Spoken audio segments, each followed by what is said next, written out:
Olá, estudantes! Tudo bem com vocês? Que satisfação estarmos juntos para mais uma videoaula do programa Linhas do Conhecimento, que, seguindo os princípios de uma cidade educadora, transforma Curitiba numa grande sala de aula. Eu sou a professora Analine e hoje nós vamos falar de um grande artista. Então, Poti, trilhos, trilhas e traços. O Poti é um artista, foi um artista paranaense, né? Então conhecido também como Napoleão Potiguara Lazarotto, o Poti, que é considerado um gênio das artes. O Poti tinha uma criatividade sem igual. O artista faleceu em 1998 e mesmo assim, né, aos 74 anos, quando ele faleceu, e mesmo hoje ele ainda é um artista muito atual e muito admirado. Napoleão Potiguara Lazarotto, ele era ilustrador, desenhista, fazia gravuras e cerâmicas, mas ficou mesmo conhecido pelos seus imensos painéis que retratam o cotidiano dos paranaenses. Vou mostrar aqui para vocês a imagem, então uma foto aqui do Napoleão Potiguara Lazarotto. Então, aos 5 anos, ele já desenhava como um profissional. No vagão que foi restaurado, hoje ele ainda existe, então ele foi restaurado pela família, da família de Poti, os pais de Poti, o seu Isaac e a dona Júlia, serviam um risoto para um grupo bem seleto de freguesia da época, onde apenas os intelectuais, políticos frequentavam esse discreto restaurante no bairro Cajuru. Um deles era Manuel Ribas, um interventor Manuel Ribas. Na época dos anos 30, quando ele foi o governador do Paraná, então ele frequentava o Vagão do Armistício, que era assim chamado, olha lá, que é o restaurante da família de Poti. O Vagão Armistício, então, cujo o termo, né, formal, armistício, né, significa onde as partes envolvidas em um conflito armado concordam em parar de lutar. Não é necessariamente o fim de uma guerra, uma vez que pode ser apenas um cessar-fogo, tá? Enquanto se tenta realizar, por exemplo, um tratado de paz, né? Então, nesse lugar era um lugar de paz, independente do lado político que se estivesse. No vagão do armistício, atualmente ele foi restaurado, ele fica localizado nos fundos do terreno do cartório do Cajuru. E ele é o nosso ponto de partida hoje. Então, vamos lá. Então é uma partida por uma viagem, uma trajetória incrível do artista curitibano, né, o Poti, nosso querido Poti. Esse vagão, ele é bem preservado, né, ele é bem cuidado, é uma casinha, na verdade, uma casinha amarela. Ela era maior, mas com a ação do tempo ela foi diminuída para ser, inclusive, restaurada. E ela tá lá nesse terreno, então, que foi comprado pelo avô de Poti, quando ele chegou da Europa, né, da Itália, na rua em que hoje é chamada de Avenida Afonso Camargo. E no século passado, ela era conhecida como a Avenida Capanema. E lá estão, né, até hoje as marcas do pequeno artista, porque ele ilustrou os momentos em família, brincadeiras de infância, passeios na linha do trem, a velha carroça que ficava em frente à casa e até os pratos que eram preparados pela mãe. Então, se vocês observarem aqui, todas essas imagens que tratam do cotidiano, elas ficam até hoje expostas no teto do vagão. Então, o vagão ele é arredondado em cima, né, na entrada. Depois que você entra no vagão, você consegue ver que ele tem um formato arredondado, como um vagão mesmo. E aí os desenhos que ilustram as brincadeiras da época, aqui a dona Júlia, a mãe de Poti, cozinhando e tantas outras imagens que ele registrou naquela época. Então, dos anos 30 aos 60, o Vagão do Armistício, então, que era esse apelido dado à cantina da família Lazarotto, foi um ponto de encontro para artistas, para pessoas políticos, pessoas importantes. E uma das curiosidades sobre o local é que ele marcou a gastronomia e a cultura curitibana na primeira metade do século. Então, olha lá. Então aqui tem muitas pessoas já que estavam lá, as pessoas convidadas da época que estavam visitando o vagão, né, para se deliciar com o vinho, com o risoto da dona Júlia, né, da mãe de Poti, a dona Júlia Lazarotto. As normas. No barracão havia só, como vocês podem ver, uma mesa. Ela servia, acomodava mais de 45 pessoas essa mesa. Se lotava, o seu Isaac, que era o pai de Poti, ele puxava uma mesinha ali da cozinha, ao lado do fogão a lenha, ou numa outra sala, numa antessala grande que havia lá, só não podia chegar de surpresa. O risoto ele era servido pontualmente às 19 horas. Era feito com uma espécie de um molho pardo de moelas e os pedaços de frango vinham assados à parte. Então, tinha também a polenta e o vinho especial. A galinha era criada no quintal de casa. Aqui a gente tem outra imagem, então, olha lá, o Poti ali, né? Então o Poti tá em pé atrás, nos anos 50, com um grupo de amigos que estavam reunidos se deliciando com esse risoto, receita especial da Dona Júlia.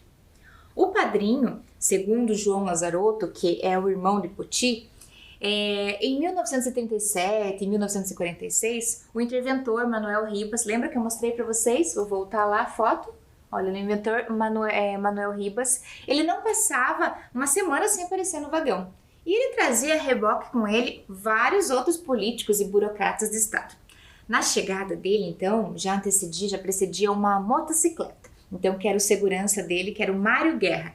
Ele trajava lá uma roupa preta, um cap e vinha anunciando que o chefe estava chegando ao Capanema.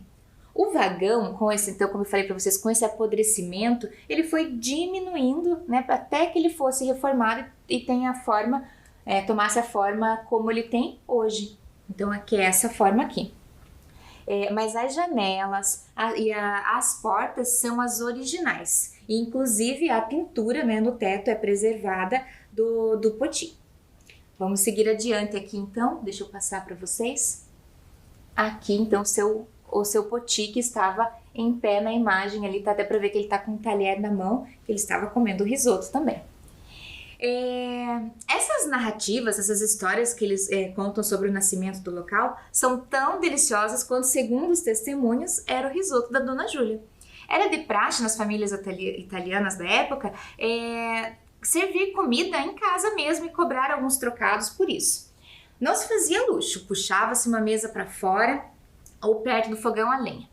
Também não tinham o compromisso de servir sempre. Eles tinham dia e hora marcados, previamente combinados, né? Então, de acordo com os relatos do seu João Lazarotto, o irmão de Poti, hoje ele tem 82 anos, então eram esses os combinados. A Dona Júlia resolveu servir o risoto para as pessoas ali e acabou se tornando tradição da época.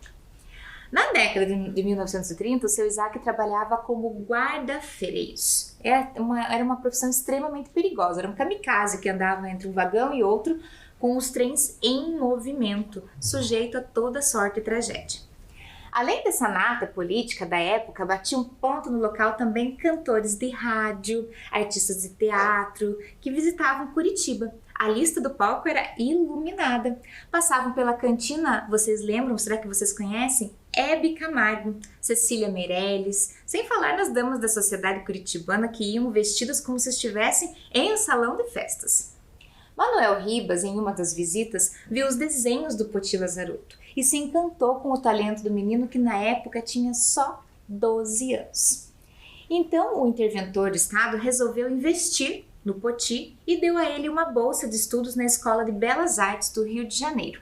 Começava aí então a carreira de um dos maiores artistas paranaense que terminou o ginásio, né, o ensino médio, como nós chamamos hoje, na semana seguinte. E ele na semana seguinte que ele terminou o ensino médio, já estava matriculado na Escola de Belas Artes com uma bolsa integral através do governador Manuel Ribas.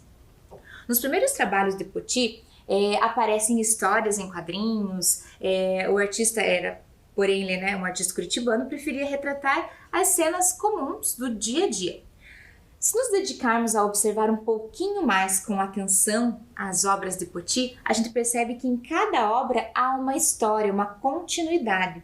Os painéis, tanto em cerâmica quanto em concreto, têm um início e um final, né? Início, meio e fim.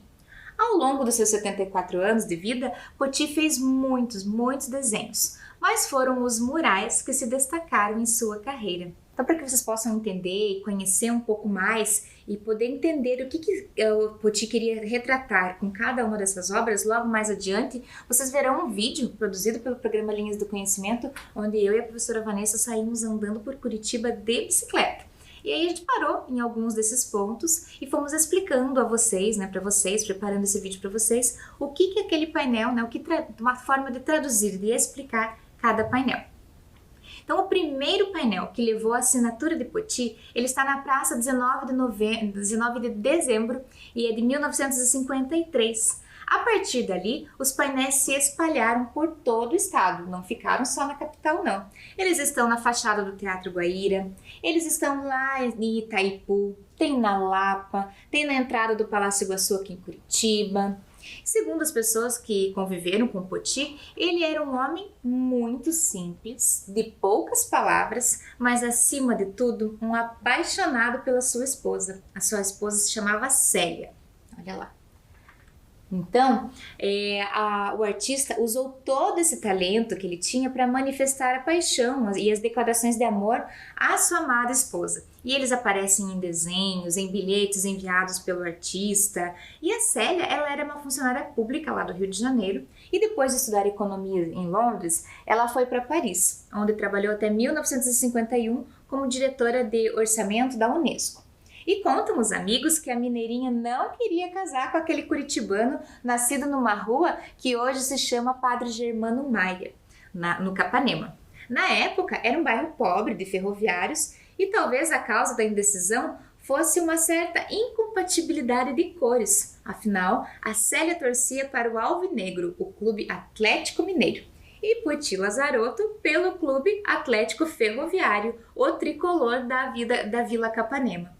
Então, em 1985, embora o amor tenha vencido e eles tenham se casado, apesar de serem de torcidas adversárias, eles se casaram e em 1985 a esposa dele, a Célia, faleceu. E Poti começou então a doar parte de seu acervo. E uma boa parte foi doada para o Museu MUMA, em uma sala que é uma homenagem até à esposa, então a Célia Neves Lazarotto. Então tem até essa sala lá da exposição do acervo do artista. O Poti, além disso, também fez vitrais e estes ficam na Biblioteca da Pontifícia Universidade Católica do Paraná, a PUC. É perto da casa, onde morou, em homenagem ao seu pai Isaac. Lá, bem pertinho lá da casa dele, tem uma praça lá, uma homenagem ao pai, que é uma imagem de um guri que caminha na linha do trem, um menino que caminha na linha do trem e faz referências a essa profissão tão perigosa do pai, que era de ferroviário. Segundo pessoas que conviviam com Poti, ele era um homem então de poucas palavras, apaixonado pela esposa Célia. Durante muitos anos, então Poti Lazarotto, ele trabalhou com desenhos, com gravuras, xilogravura, litogravura. Inclusive, várias delas viraram capas de livros. Entre eles, os livros Iracema, de José de Alencar, Grande Sertão, Veredas, de João Guimarães Rosa, Capitães de Areia, de Jorge Amado, Moby Dick, de Herman Melville, além de várias outras obras de Machado de Assis, do curitibano Dalton Trevisan, e alguns desses trabalhos estiveram na mostra no MON. Olha lá. Então aqui a gente pode mostrar, eu dei um print da tela aqui para mostrar para vocês que vocês podem fazer um tour virtual pela página do MON, onde vocês conseguem observar e aproveitar todas essas obras. E é claro que também super vale a visita. A partir da década de 60, Poti, então, ele intensificou sua arte de muralista usando diversas técnicas, então madeira gravada, lajota, cerâmica, vitrais, azulejos, concretos aparente. E seus murais podem ser vistos então, em Curitiba e no museu, no aeroporto, por exemplo, no aeroporto Afonso Pena, que fica em São José dos Pinhais, na cidade da Lapa, na região metropolitana. Então, seu monumento tropeiro, inclusive, é o portal de entrada da cidade. Em outros locais do Brasil e do exterior, também é possível enxergarmos diversas obras de Poti. Acompanhem comigo agora, então, vou mostrar para vocês esse tour de bicicleta que foi realizado, então, pelo programa Linhas do Conhecimento, para curtir um pouquinho mais de perto e conhecer um pouco mais das obras do artista. Vamos lá? Aqui, onde atualmente funciona o Cartório do Cajuru, encontramos o Vagão do Armistício.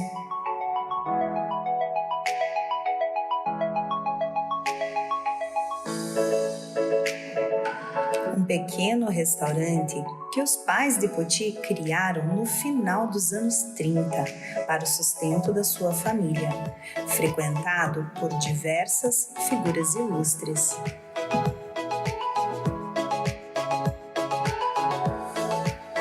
No local, o menino Poti encantava com sua arte e seus belos desenhos, preservados no espaço até hoje.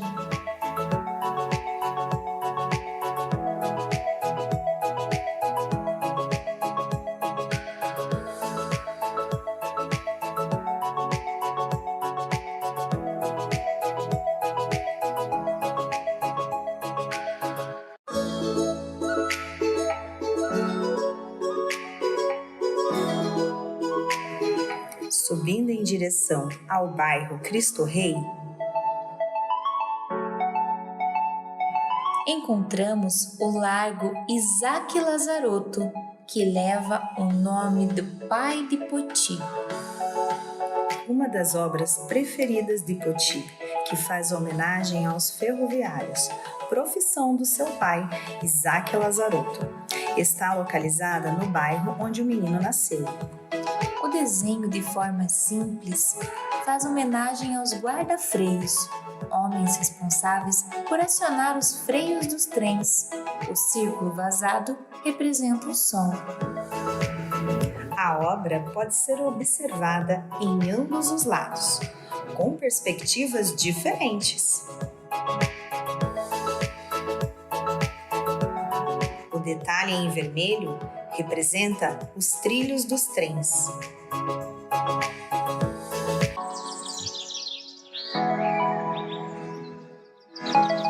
Nada melhor do que pedalar junto à natureza. E encontrar esta obra do artista Poti Lazarotto, que representa um escoteiro fazendo rapel. Esculpindo a frase sempre alerta, o lema do escotismo. A obra fica dentro da série deste grupo de escoteiros.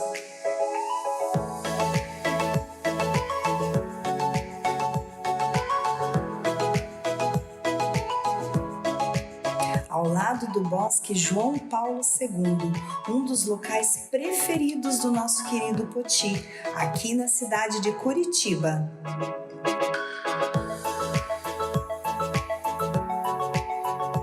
Seguindo por essa charmosa ciclovia,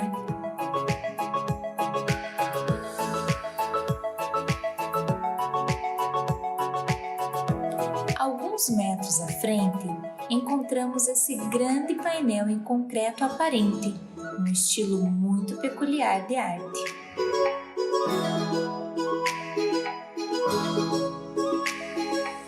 Ele representa o desenvolvimento do Paraná e do povo paranaense, com imagens que trazem figuras de um novo amanhã, e está aqui, no prédio da sede do Governo do Paraná, o Palácio Iguaçu.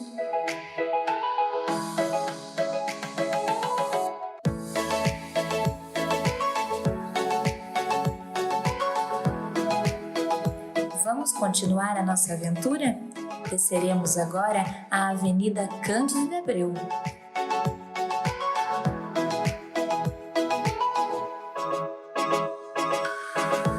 encontramos a Praça 19 de Dezembro, mais conhecida como a Praça do Homem Nu. Nela há um grande mural de azulejos azuis, o primeiro mural de Poti aqui em Curitiba. Uma homenagem ao centenário da emancipação política do Estado em 1953. E nele estão retratados fatos da história desde os tempos das primeiras explorações do território paranaense.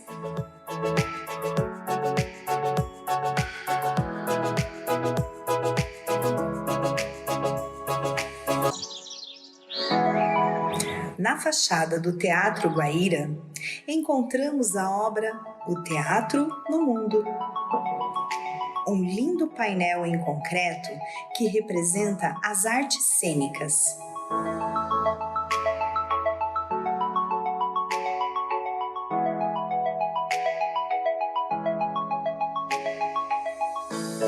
Podem se identificar retratados ali a música, a dança e a dramaturgia.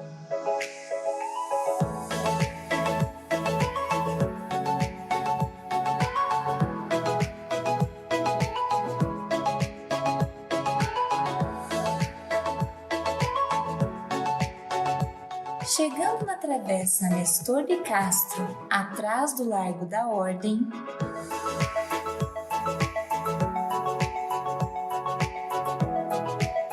encontramos as obras do Museu na Rua. Esta obra, de 49 metros de extensão, foi produzida para o aniversário dos 300 anos da cidade de Curitiba, misturando as técnicas do painel em azulejos e em painel de concreto em relevo.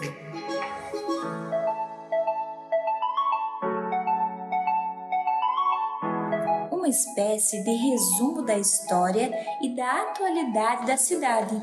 Imigrantes, Gralha Azul, as estações tubo e os principais pontos turísticos. Atravessando a rua, observamos esta obra que nos apresenta a Curitiba da época em que os imigrantes vinham com suas carroças vender seus produtos no Largo da Ordem. Conta-se que Poti, quando criança, acompanhava sua avó na tarefa de vender produtos naquele local. Seguindo em direção ao Bebedouro do Largo da Ordem, subimos a rua Claudino dos Santos, onde encontramos mais uma obra em azulejos, O Tropeiro, na qual, ao mesmo tempo em que observamos, estamos sendo observados. A obra é uma homenagem aos tropeiros, condutores das tropas de Muares que passavam pela região há muito tempo.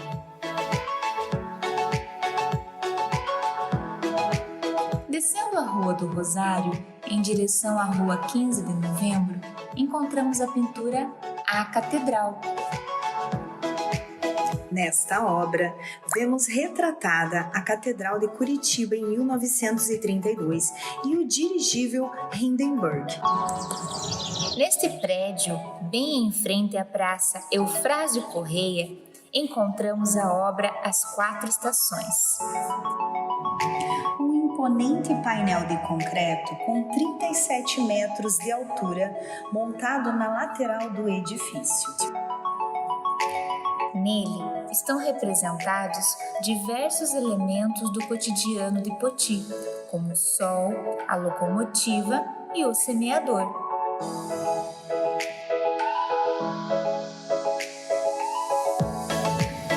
Finalizando esta grande aventura, chegamos à Praça das Nações. Aqui encontramos este grande painel de azulejos de 120 metros quadrados que representa a evolução do abastecimento de água em Curitiba. Nele estão representados desde o indígena bebendo a água do rio, passando os aguadeiros com as mulas, o bebedouro, até a construção das redes de água encanada.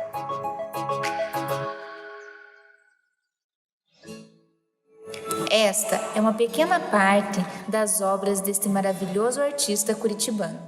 E aí, ficaram com vontade de fazer esse tour de bicicleta para conhecer de pertinho as obras de Poti? Então, bora pedalar! Há muitos anos atrás, Poti criou um personagem de histórias também, histórias em quadrinhos. Ele se chamava Haroldo, observem lá. As Aventuras de Haroldo, o Homem Relâmpago. Esse personagem, para que vocês possam conhecer um pouquinho mais, ele foi criado em 1938, muitos anos atrás. E Poti Lazarotto publicou a primeira parte dessa história, uma história em quadrinhos que se chamava As Aventuras de Haroldo, o Homem Relâmpago. E ele foi veiculado pelo Diário da Tarde. A história, então, do Homem Relâmpago, ela teve apenas 6 partes. E o personagem Haroldo foi uma homenagem de Poti a um amigo que realmente existiu, um amigo da escola, que também se chamava Haroldo, o senhor Haroldo Bertelli. Então, depois se formou médico e era amigo de Poti. Não existe nenhum, então vamos pensar lá. Tudo que eu já falei para vocês do Poti, desenhista, ilustrador, muralista, ceramista, não existe nenhuma modalidade das artes plásticas que Poti não tenha experimentado, que ele não tenha se aventurado. Ou seja, um verdadeiro camaleão da arte. No mercado municipal também é possível encontrar a obra dele que se chama O Quitandeiro, que retrata um feirante japonês e o trabalho do homem em geral. Essa obra foi doada pelo irmão de Poti, João Lazarotto, em comemoração aos 310 anos de Curitiba, lá em 2013. E nessa obra aqui, bem no cantinho dela, está escrito assim: o trabalho do homem, a terra, responde com generosidade dos frutos, a mesma generosidade de João Lazarotto e do Banco do Brasil, que permitiram eternizar no azulejo na instituição das cores, sabores e aromas do mercado municipal. Pela arte de Poti Lazarotto, Curitiba inteira agradece, diz a inscrição lá no azulejo.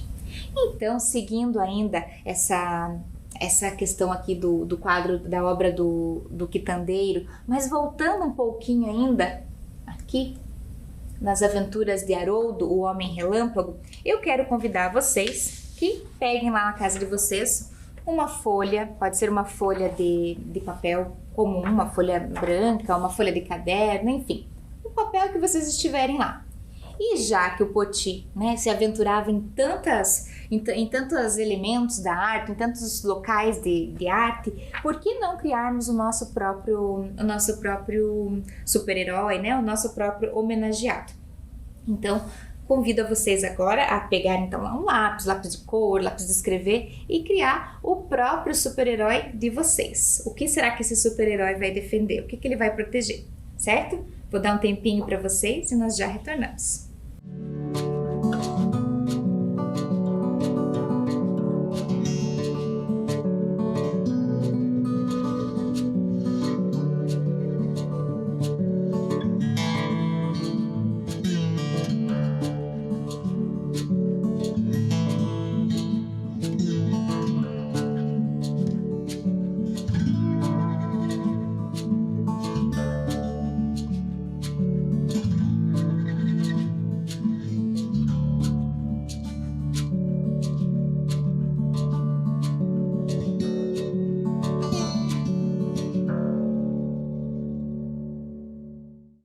E aí, pessoal, se encorajaram a desenhar e a criar o personagem de vocês? Espero que o Poti tenha inspirado vocês a criarem o melhor, tirar de você o melhor artista que existe dentro de cada um. E também, para quem desembarca, então, aqui em Curitiba, pelo aeroporto Afonso Pena, por exemplo, consegue encontrar com um dos murais que se chama A Viagem. Então, a viagem, ela logo chama atenção com essa predominância de cores, então, principalmente em azul. E a obra exibe um contraste com o branco, o mapa mundi, os países aqui, todos sendo expostos ali também, eles são representados através de personagens, animais e pontos turísticos famosos. À primeira vista é possível encontrar a Estátua da Liberdade, a Torre Eiffel, também dá até, olhando bem, dá para encontrar até o Leonardo da Vinci. Além disso, o mural também retrata o passageiro de Curitiba no canto inferior esquerdo. Observem na imagem ali. Esse painel ele observa os possíveis destinos então de viagens e meio de transporte diversos também que estão presentes, como a caravela, um trenó e o dirigível. Esculpindo pedras ou pintando azulejos detalhadamente, Poti deixou sua marca em diversos pontos da capital e isso não é dúvida. Então esses pontos aí em que ele deixou a marca registrada dele é igualmente marcante como foram os anos finais da vida do artista Poti. Então lá na década de 90, os murais em azulejos, então localizados lá na travessa Nestor de Castro, no Largo da Ordem, eles foram produzidos também nos anos de 1993 e 1996 e estão gravados na memória das gerações mais novas. Enquanto o Largo da Ordem é cenário da imigração, ele traz à tona então um imigrante como uma parte indissociável do nascimento da capital. A obra Curitiba e Sua Gente, ela apresenta a contemporaneidade curitibana naquele que é tido como o maior mural cerâmico do Brasil, com cerca de 490 metros quadrados. Essa obra de Poti Lazarotto, de 1998, essa daqui, ela fica no Hospital de Clínicas, feito também em azulejos, e ela é chamada de Evolução Hospitalar. O mural ele representa a comemoração pelo 1000º transplante de medula óssea que foi realizado no local. Essa sequência de desenhos ela simboliza 3 fases: o transplante, o paciente recebendo o órgão e a manipulação da medula no hospital e as velas que comemoram a 1000ª cirurgia sendo apagadas. Então, Evolução Hospitalar foi uma das últimas obras de Poti, que acabou falecendo, infelizmente, meses depois da conclusão da obra. E ainda um dia antes dele acabar sendo internado no hospital, ele havia esquecido de um detalhe nessa obra. Então, quando foi inaugurada, mas ele voltou lá e escreveu esse termo aqui para terminar de assinar a obra. Essa obra, então, de Poti, seguinte aqui, já fica essa obra de Poti Lazarotto de 1996 fica na Assembleia Legislativa do Paraná. Então, ela é em concreto aparente e dividido por 3 módulos. Então, trabalhando com 2 aspectos referentes a símbolos históricos, o caso da gralha azul, e em processos evolutivos que incluem temas como os ciclos econômicos, o início das fábricas. Essas 2 partes se apresentam em lados opostos do saguão, à esquerda os 2 módulos históricos e característicos, enquanto na direita o evolutivo, a linguagem que se mostra simples e dinâmica. No primeiro módulo, destaque para o semeador, o enfoque do plantio a partir do segundo observa-se o ciclo da madeira e a sua consequente exploração e fases, como por exemplo o crescimento do pinheiro, a posterior derrubada. E o último módulo, a mandala, que é em formato de pinha, bem tradicional, e tem a função de engrenagens. E nela aparece o ciclo da fábrica, iniciando a trajetória do operário ao ouro. O resultado final do trabalho de Poti Lazarotto, ele fica por conta da exploração de todo o ciclo evolutivo do Paraná. Aqui, o prédio da Assembleia Legislativa do Paraná, ele fica na Praça Nossa Senhora de Salete. E aqui a gente tem a obra de Poti Lazarotto de 1972, que já mudou de endereço, fica na Secretaria do Estado da Fazenda. Então ele também é feito em concreto, tem aproximadamente 38 metros quadrados e o título dele é História do Paraná. Como é chamada, conta um pouco sobre o desenvolvimento econômico do Estado, através dos seus 6 módulos aplicados sobre uma estrutura de tijolos e concreto. E ela traz uma grande variedade no relevo e é assim que as imagens vão se formando, divididos então em 6 partes, 3 na frente e 3 no verso. Os painéis da história do Paraná mostram as figuras de tropeiros, de colonos, de pinheiros, símbolos bem típicos do nosso estado e muito presentes nas obras de Poti. Então marca como o início do cultivo da terra e os primeiros empreendimentos comerciais, que também estão presentes na obra. Por todo o desenho, vários pinhões fazem parte dessa história. Um dos símbolos formado pelos pinhões é uma mandala. Então, essa mandala ela apresenta um movimento cadenciado em busca do desenvolvimento. Outro símbolo presente em boa parte da obra é a gralha azul, que é um animal típico do estado, que está presente em várias obras do artista. Outros objetos mais convencionais fazem parte do painel, mas sempre com destaque ao símbolo paranaense. Vou fazer um parênteses aqui para vocês. A gralha azul, ela é a ave símbolo do Paraná, não de Curitiba. De Curitiba, a ave símbolo é o grimpeirinho, certo? Na época, voltamos agora então para o Poti. Na época em que a obra A História do Paraná foi instalada, o prédio era a sede do Banco de Desenvolvimento do Paraná. A Secretaria de Estado da Fazenda, ela fica na Avenida Vicente Machado, 445, bem no centro de Curitiba. E agora, eu gostaria de convidá-los a experimentar. Aqui mostrei a obra para vocês, um pedacinho que eu tinha esquecido de passar aqui. Então a gente consegue até ver bem a questão aqui das rosáceas, né, de pinhões ali, a marca dos tropeiros e o relevo bem aparente. Agora, eu gostaria de mostrar para vocês aqui, de convidá-los a experimentar as técnicas de Poti. É claro que nós não vamos poder pintar um mural, não dispomos de um espaço, né, em nossas casas, e também exigiria uma certa técnica, né, a confecção de um mural ou até mesmo um mural em concreto, como nos anteriores ali, os famosos de Poti. Mas muito do que aprendemos no período das videoaulas, a gente pode adaptar, né? A gente já entendeu que a gente consegue adaptar com aquele material que a gente tem na nossa casa. E para hoje eu convido vocês a criarem uma mandala. Você sabe o que é uma mandala?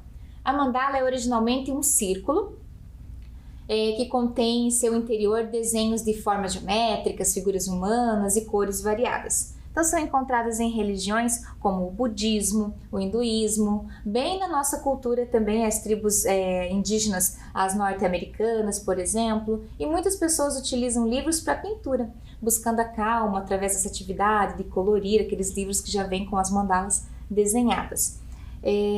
Então esses elementos contribuem também e formam as mandalas, né, quando a pessoa vai, por exemplo, pintar esses livros. Hoje a função da mandala será somente decorativa, não terá relação com crença existente sobre ela, com nada disso. Então aqui eu trouxe para vocês, eu preparei, eu vou dar um tempinho para vocês pegarem o material de vocês. Vocês podem pegar lá cola, tesoura, papel colorido, uma lanterna será legal para essa atividade, para que vocês possam evidenciar o desenho por baixo, giz, elementos da natureza, enfim. O que vocês quiserem, ou até o legal se vocês tiverem uma caneta de escrita permanente, uma canetinha de escrita permanente, tá certo? Eu vou dar um tempinho para vocês e eu já vou voltar mostrando o que eu preparei para mostrar para vocês e inspirá-los também a criar o de vocês.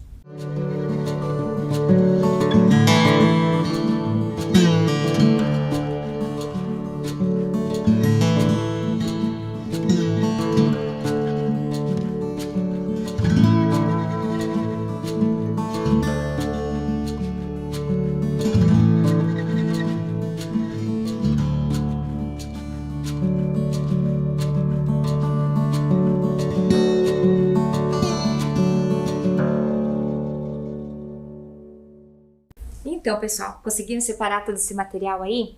Então, a gente vai, para vocês hoje eu preparei umas transparências. São materiais até bem antigos isso aqui, né? Uma transparência eu utilizava num aparelho que se chamava retroprojetor. Quem será que lembra? Mas a gente imprimiu, eu pedi para imprimir, escolhi alguns desenhos, algumas imagens e pedi, deixa eu colocar uma folha branca por trás, que eu acho que vocês vão enxergar melhor. E pedi para imprimir aqui, né? Imprimir lá na gráfica aqui os desenhos aqui que eu queria trazer para vocês hoje. Essa imagem aqui são de gralha azul, então, que é a ave símbolo do nosso estado, certo? A segunda que eu preparei para vocês aqui, que ela já está até penduradinha na atividade que eu quero propor, é a árvore do programa Linhas do Conhecimento. E aqui, a terceira, deixa eu mostrar para vocês aqui, a terceira é uma mandala em forma de pinhões, como na obra de Poti, afinal tem relação com a nossa cidade, assim como Poti fazia, né, tudo tinha relação com o cotidiano. Então aqui nada mais curitibano do que as calçadas de Petit Pavé. certo? Mas professora, eu não tenho esse material na minha casa. Olha lá, eu comprei um material lá na minha casa, um produto na minha casa, e ele veio com um plástico assim. Olha lá, deixa eu ver se eu colocando aqui vocês enxergam melhor. É um plástico bem simplesinho, vai até fazer barulho, ó. Bem molinho, tá? Já diferente da transparência, que é um pouquinho, né, da folha de transparência, que é um pouquinho mais dura. Mas ele serve igual. Por quê? A gente pode fazer a mandala, como eu peguei aqui a árvore do programa Linhas do Conhecimento. E aqui eu tinha um colar bem velhinho na minha casa, que eu já não usava mais. E coloquei e pendurei aqui para fazer uma mandala. A gente pode colocar com os elementos que queremos desenhar, por exemplo, e colocar na janela. Mas se você não quiser fazer a mandala e quiser fazer um vitral, você pode fazer o desenho e fixar na sua janela também. Então aqui eu vou mostrar para vocês, usando esse plastiquinho mesmo, ó, vou aproveitar até que ele tem uma colinha aqui. Vou prender aqui atrás do desenho que eu quero fazer. E aí, vocês podem utilizar a canetinha permanente, por exemplo. E aí, começar a fazer o traçado. Vou fazer o traçado de uma aqui, para ser rapidinho, para vocês olharem. Então, a rosácea das calçadas, por exemplo, ela vem formando, ela se forma através do pinhão. Então, eu tô desenhando uma das partes aqui para vocês. Então, aqui, ó, eu vou destacar a primeira parte que eu desenhei lá.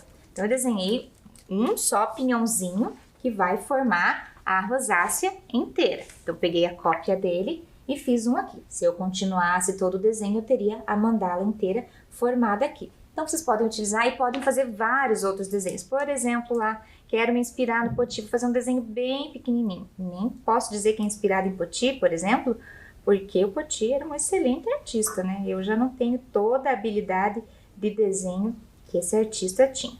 Mas se eu quero fazer um vitral, como o da Pontifícia Universidade Católica do Paraná, e quero colocar um vitralzinho lá na minha casa, não quero sujar o vidro, Deus me livre se minha mãe vê o vidro lá, não é mesmo? Então, o que eu faço? Coloco através dos plastiquinhos também. Mas voltando aqui à nossa mandala, eu recortei o primeiro círculo aqui, que eu desenhei. Então, vocês vão seguir cortando o desenho que vocês fizeram. Como eu já preparei essa rosácea aqui, eu vou recortar em volta dela.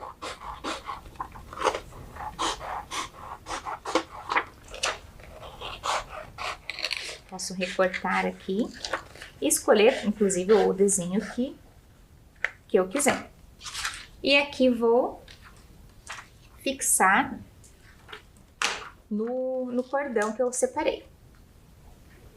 Então, olha só, coloco por baixo. Para ficar legal, para não aparecer, eu pego um pedacinho de fita.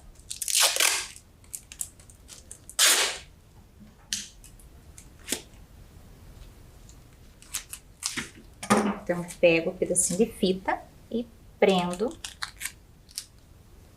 bem aqui. E eu posso colocar, eu posso fixar em um lugar da minha casa, posso colocar até mesmo próximo da janela, como eu tinha sugerido para vocês. E aí fica da criatividade de cada um. Essas calçadas de petit pavé, que aqui a gente tem então também, né, conhecido como o mosaico português, que muita gente não sabe é que além do charme que eles dão aqui para nossa cidade, os desenhos de diversos formatos são cheios de história.